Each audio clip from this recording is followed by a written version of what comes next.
to set the mood for you guys.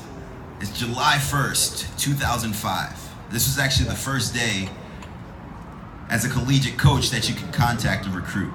It was shortly after my junior year of high school, and I'd finished second in the state of New Jersey at the wrestling tournament, a little bit better than Chris. And so that day was the first day that you could have a visit or you could be in contact with a coach, and I thought it would be a really special day for me. Being that I was second in the state in New Jersey, where we had only one class, and it was an extremely tough state at the time. We had churned out multiple NCAA Division I All-Americans and a lot of highly ranked guys throughout the country. I thought surely being second in the state would draw some coaches to come into my household, to send me some letters of affirmation, some questionnaires, and to decide to have me be a part of their wrestling program.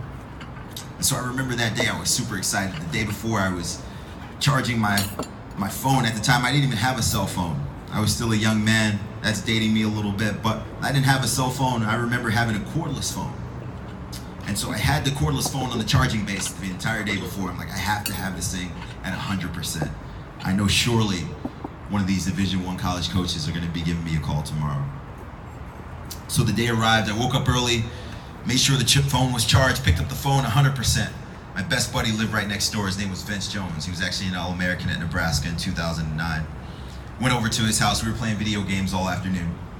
Looked at my watch. It's about 11 a.m. No calls yet. Like, yeah, I'll give it some time. It's just early. Coaches are probably just getting to their office on the East Coast. West Coast coaches, still 7 a.m. there, 3-hour difference. They're not ready to make any phone calls yet. Give it some time. About 1 p.m., looking at the phone, I'm like, man, maybe I'm out of range. I haven't gotten any phone calls yet. I gotta go back home, get closer to the base. That's gonna change a few things. I'm gonna go back home. I'll see you later, Vince. I'm gonna make sure that I'm in range so I can receive some calls this evening. 4 p.m. arrives. Still nothing. Like, man, 4 p.m., I understand. Most college teams practice around 2 or 3. They're probably still in practice. Immediately after the practice, they'll go down, they'll sit down, they'll go through their list of recruits, they'll give me a call. 8 p.m. arrives. My mom's home from work, dad's home from work. They're sitting at the dinner table.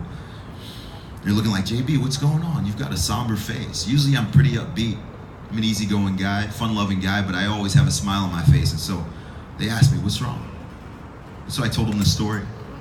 And they said, well, did anyone call? And I looked at them and I said,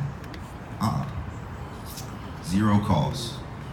And so I look in this era of recruitment and prestige at a young age, and I look at all these guys going on their visits, and I think back to my time as a senior in high school.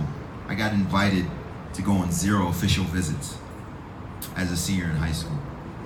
There were a lot of coaches that passed up on the opportunity to have me wrestle for their program, and rightfully so. At the time, I wasn't very accomplished, and no one could have known that I'd become an Olympic and world champion at a particular point in my career.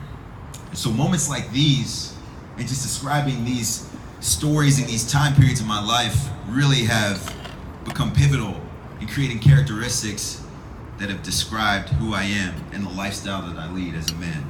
And so 3 of those characteristics are: 1, courage. The courage to move forward confidently, even in the midst of uncertainty. Number 2, perseverance. Perseverance necessary to continue down this path that I hope to carve for myself, regardless of the amount of obstacles that I knew I'd face. And then lastly, number 3, is humility. The humility to remain grounded in the midst of a really successful career that I've had as of late. And so, one of the things that I want to describe tonight is the culture that we live in at a young age. I suppose I could describe myself as a millennial.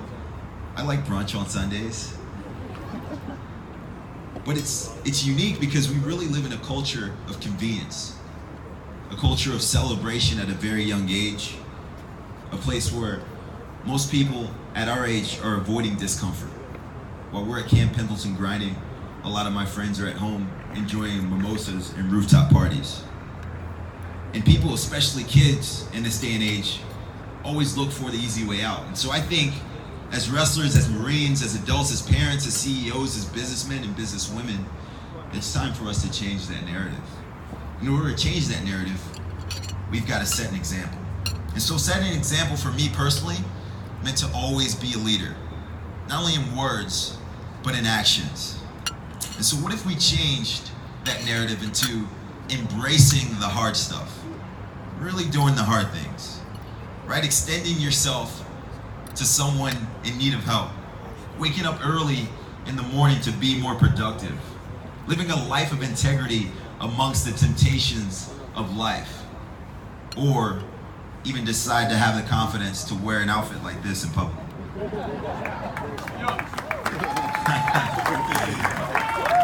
You know, it's very interesting because I speak on behalf of a lot of the wrestlers and the men and women that I come into contact with every day. And I see and I hear the stories and I have interpersonal relationships with these guys, and I understand the work ethic that's necessary to compete at such a high level. We've won on the world stage. You see in the videos that we've become World Cup champions, World Championship team, but we've also lost on the world stage. And that's something that you don't see as often. One of the things that I always try to stress to all my friends and followers is, if you watch me on Instagram or any social media page, you'd understand that most of what you see is just a highlight of my life. It's all highlight reel. It's not real. If you just followed me on Instagram, you think that my wife and I never argue, that my kids never cried, and I never lost a wrestling match. But the truth is, none of those things are true. And so the unique thing about that is, regardless of the losses that we've accrued in our lifetime, we've never stopped trying. I've come to realize that no amount of integrity exempts you from defeat. But I've also discovered that defeat is only temporary. Character won't protect you from circumstance. It can only prepare you. And so what we're willing to do in wrestling is understand that it teaches these characteristics that develop young men and young women into champions, not just on the mat, but in life. And so, with that being said, I got a quote, or not a quote, but scripture that I read this morning. It's from Hebrews 12:11. It says, "No discipline seems pleasant at the time, but painful. Later on, however, it produces a harvest of righteousness and peace for those who have been trained by it." And so this fall, our team, Team USA, the 9 guys to my left and to my right, we're on a journey to do something pretty tough. We're on a journey to do something hard. We're attempting to become the first American freestyle wrestling squad in the history of USA Wrestling to win back-to-back World Team Championships.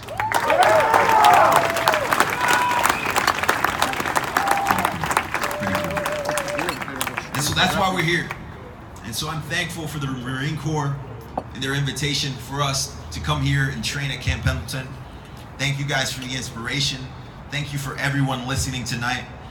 And so we ask that you join us on our quest to become the best team in the world, to go back-to-back as World Team Champions. Win or lose, we're willing to do the hard work. Thank you guys.